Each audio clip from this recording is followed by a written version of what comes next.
The year is 100 BC. Rome is bleeding.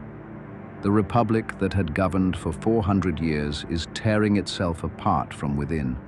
The gap between rich and poor has become a canyon that no law can bridge. The small farmers who built Rome and filled its legions have lost everything. Their land taken, their families broken, their place in society stolen by the slaves that Roman conquests brought home by the hundreds of thousands. 2 generations of political violence have shattered the unwritten rules that once made the Republic function. Sulla marched an army into Rome itself just 8 years ago. The Senate beat reformers to death on the Capitol steps. The rules are gone. The agreements are gone. What remains is power, raw, naked, undisguised, and the question of who is strong enough to take it. Into this city, into this moment, a boy is born. His name is Gaius Julius Caesar. He comes from one of Rome's oldest patrician families, a family that claimed descent from Venus herself, from Aeneas, from the very founding mythology of Rome. But noble blood means little in 100 BC Rome without money to back it, and the Julii are old blood, thin on coin. Caesar grows up watching Rome consume itself. He watches Sulla's soldiers march through the streets. He watches his own family navigate the violent political currents of a republic in freefall. He is 17 years old when Sulla's dictatorship begins. He is 19 when Sulla personally orders his execution, because Caesar had married the daughter of Sulla's political enemy. And in Rome, marriage is politics, and politics is survival. Caesar refuses to divorce her. The young man who will one day make every king in the world tremble stands in front of the most powerful man in Rome and says no. Friends beg for his life. Priests intercede. Sulla eventually relents, but not without a warning that will echo through history. He told his allies watching this stubborn teenage boy walk free, "In this Caesar there are many Mariuses." He saw it, even then, even at 19, the thing that Caesar was. Caesar spends his 20s doing what ambitious young Romans do. He serves in the military and wins Rome's highest military decoration for personal bravery at the siege of Mytilene. Throwing himself into combat to save a fellow soldier's life, he studies rhetoric in Greece because in Rome, the man who can speak rules. He is captured by pirates crossing the Aegean Sea, held for ransom for 38 days. And while held captive, he does something extraordinary. He tells the pirates the ransom they have demanded is an insult, that he is worth far more than they asked. He jokes with them, writes poetry, tells them stories, and when they laugh at him and threaten to crucify him, he smiles and tells them that when he is free, he will come back and crucify them. They think he is joking. He is not. The moment his ransom is paid and he is released, he raises a fleet, hunts them down, captures them, and crucifies every single one of them. He is 25 years old. This is who Caesar is. He returns to Rome and enters politics. And here we need to understand something about Roman politics in the 1st century BC. It is not governance. It is warfare conducted without swords. Every election is a battle. Every alliance is a weapon.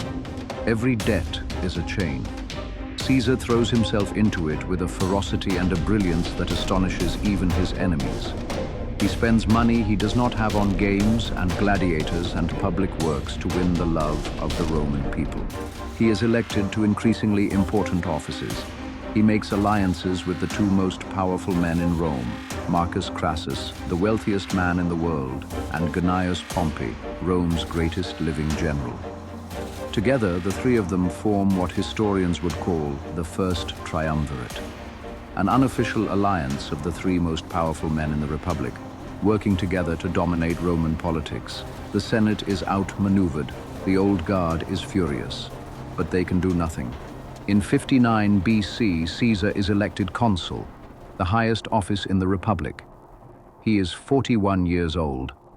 And in his single year as consul, he does more than most men accomplish in a lifetime.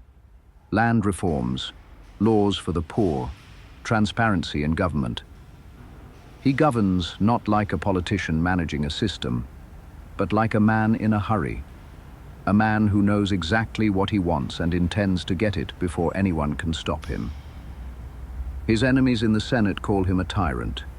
He ignores them. Then his year as consul ends, and what comes next changes everything. Caesar is appointed governor of Gaul, the wild, unconquered territories north and west of the Alps, modern France, Belgium, parts of Germany, and Switzerland. It is not the most prestigious posting. His enemies in the Senate arrange it partly to get him out of Rome. They think the frontier will contain him. They are wrong. What Caesar does in Gaul over the next 8 years is one of the most extraordinary military campaigns in the history of the ancient world. He arrives to find a complex mosaic of Celtic tribes, some allied with Rome, some hostile, some somewhere in between. Within months, he is fighting a full-scale war, and he does not stop for 8 years. He conquers tribe after tribe, region after region, pushing north and west until the entirety of what is now France is under Roman control. He crosses the Rhine into Germany, twice, building a bridge across one of the great rivers of the world in just 10 days to make a point. He crosses the English Channel twice, becoming the first Roman commander to set foot on the island of Britain. He fights wars in winter when every military convention says you do not fight in winter.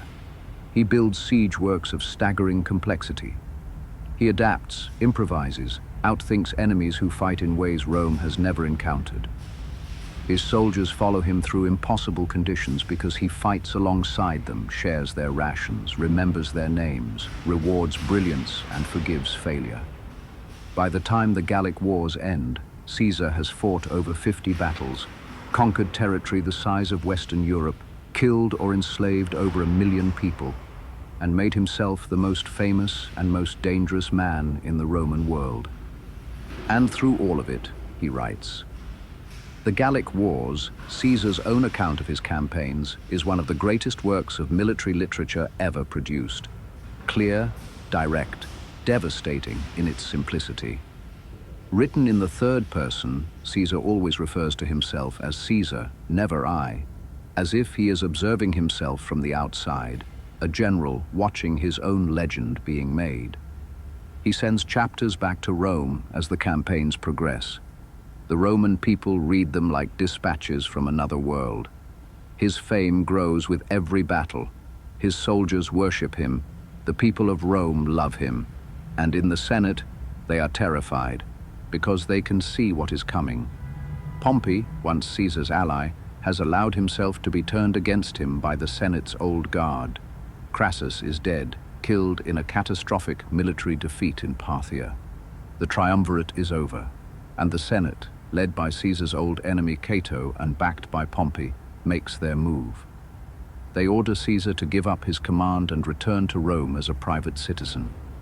Without his army, without his legal protections, vulnerable to the prosecutions his enemies have been preparing for years, Caesar knows what this means. To comply is to be destroyed. And so in January of 49 BC, on the banks of a small river on the border between his province and Italy, Caesar makes the decision that changes the world. Subscribe to MagicHist, like this video, turn on notifications, because next week, Caesar stands at the edge of a river and makes the decision that changes the world forever. Trust me, you do not want to miss what comes next.